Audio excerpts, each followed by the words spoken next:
ఇజ్రాయెల్కి ముందు నుయ్యి వెనక్కి గొయ్యి, కరవమంటే కప్ప కోపం, విడవమంటే పాము కోపం చందాన పరిస్థితి ఉంది. ఏదో అనధికారిక ఒప్పందం కుదిరినట్టుంది.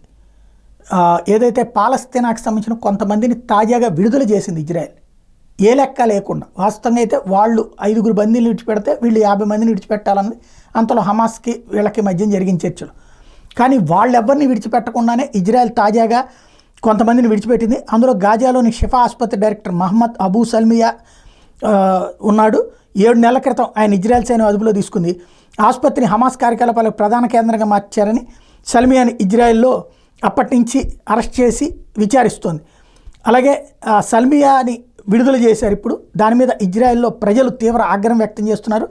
నిర్బంధ కేంద్రంలో బందీల మీద గార్డులు నిత్యం పాశవిక దాడులకు పాల్పడుతున్నారు అంటూ ఈ సందర్భంగా సల్మియా రివర్స్ ఆరోపణ చేశారు. తన వేలు విరిచేశారని, కర్రలతో బాధడం వల్ల తన తల పగిలి రక్తం గారినట్టు చెప్పారు.